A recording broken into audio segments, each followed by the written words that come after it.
As you correctly pointed out, the EV segment is slowing down versus previous years.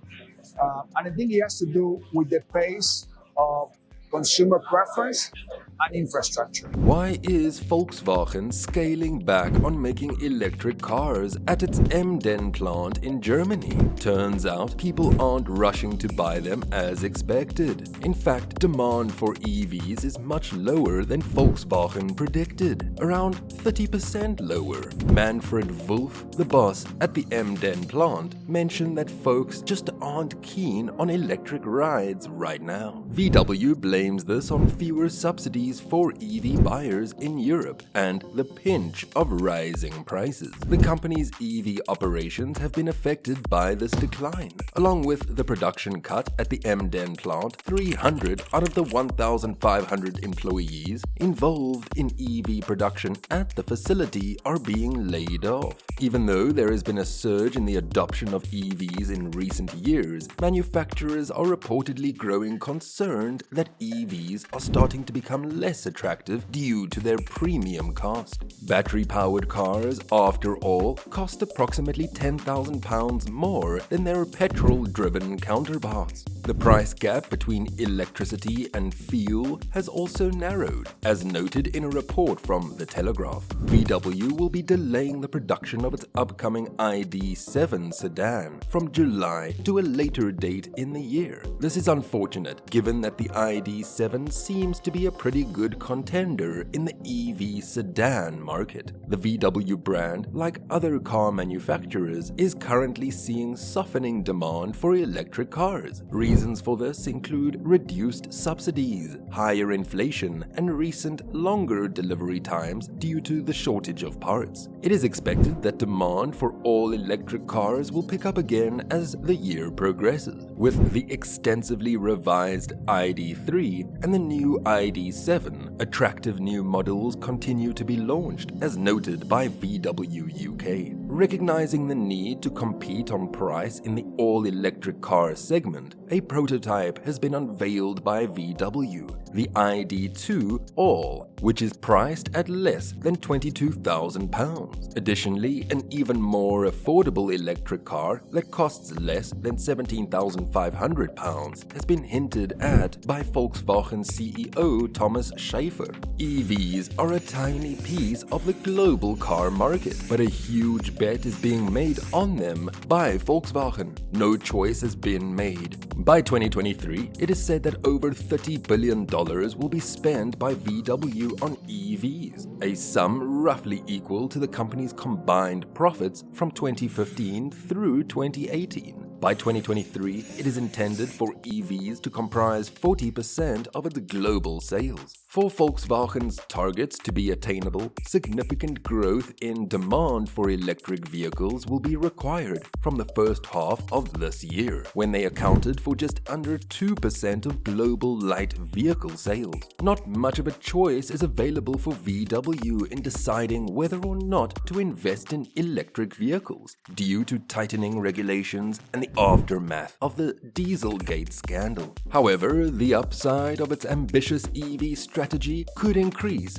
and the downside could be limited due to the company's size. In 2006, a risk was taken by Volkswagen. Software was installed on diesel-powered vehicles by the automaker that would help them pass government emissions tests conducted in a lab, and then allow the vehicles to produce higher emissions outside of the lab. The decision backfired spectacularly. Now, a more virtuous risk is being taken by VW, betting big on EVs over the next decade without knowing how much consumers will want them. The auto industry is heading towards what could be its most transformational period in the past century. EVs seem set to eventually replace gasoline-powered counterparts, and self-driving technology has the potential to one day eliminate the need for steering wheels. VW's peers are also making significant investments in future-oriented technology. But when it comes to electric vehicles, no automaker that makes gas-powered cars has matched VW's ambitions. nobody has announced a more aggressive spending plan than they have. According to Michael Ramsey, an analyst at Gartner, VW doesn't have much of a choice. No automaker aside from Tesla is even remotely close to a quarter of that number today. Volkswagen is somewhat compelled to invest in EVs due to tightening regulations in Europe. According to Richard Hilgert, an equity analyst for Morningstar, it would be very expensive for VW to do nothing. In a September report, Hilgert wrote that the company would face around $10 billion in fines every year starting in 2021. If the emissions produced by its product mix remained at 2018 levels. Additionally, a 2016 settlement with the US government related to Volkswagen's cheating on emissions tests required the company to invest $2 billion in EV charging infrastructure and promote zero-emissions vehicles. But there are commercial reasons behind VW's plans as well. Last year, the company sold more vehicles than any other automaker, with most of those sales occurring in Europe and China. In these regions, EV adoption rates are higher than in the US due to government subsidies and regulations. According to Carl Brauer, the executive publisher at Cox Automotive, China can probably dictate what its citizens purchase more than any other country on the planet. In European countries, there are non-political reasons why EVs have a better chance of catching on in the near term compared to the US. Dan Edmonds, the director of vehicle testing at Edmonds, mentioned their high population densities and a tendency among citizens to care more about the environment. VW doesn't expect electric vehicles to hurt profit margins. One of the biggest questions facing the auto industry over the next decade is how investments in EVs and autonomous driving tech will impact profit margins amid a potential decline in sales of gas-powered vehicles. Auto companies already earn thin margins due in part to the high costs of manufacturing. Retraining employees and converting factories designed for gas-powered vehicles to produce electric ones won't help, at least in the near term. As one of the world's largest automakers, VW's size could give it a head start in establishing economies of scale for EVs, according to Ramsey. However, a big investment alone won't be enough to seize market share in an industry where competitors fight over fractions of a percentage point. Rebecca Lindland, the founder of the website RebeccaDrives.com and a former analyst for Kelley Blue Book, said, "Just because you're first doesn't mean you're going to win. To establish a more lasting competitive advantage in the transition to EVs, a blockbuster product will be needed by VW, according to Ramsey. The company has had a few in its history, like the Beetle and Golf, and it hopes the ID.3 hatchback will become the EV version of those era-defining vehicles. Set for release next year, the ID.3 will start at under $34,000 and have a range of around 200 and 340 miles, based on European testing standards, which tend to be more generous than in the US. In October, Volkswagen CEO Herbert Diess said he doesn't expect EVs to hurt the company's profit margins due to the dedicated platform it has designed for use in a wide range of models and its sharing of battery suppliers between its 12 brands. While requiring an upfront investment, the platform called MEB should lower development and production costs in the future because models will share parts and a basic infrastructure and a basic architecture.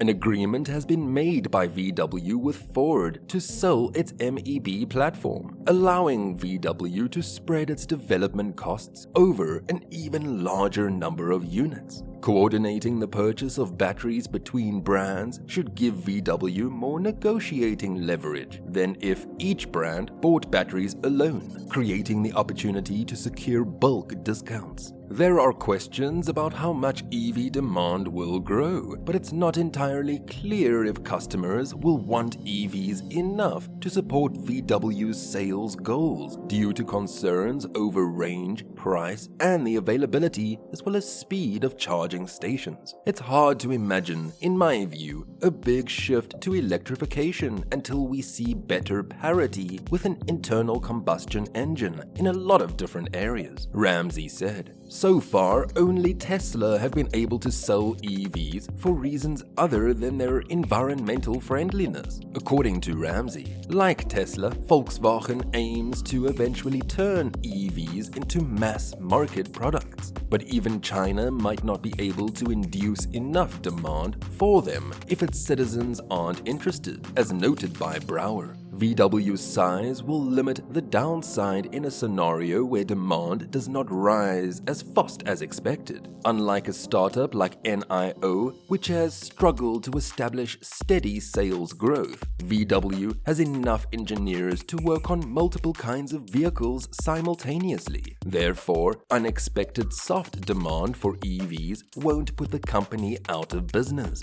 And Volkswagen does not appear to be in a situation similar to the one General Motors, Ford, and Fiat Chrysler faced in the years leading up to the financial crisis of 2008, as noted by Brower.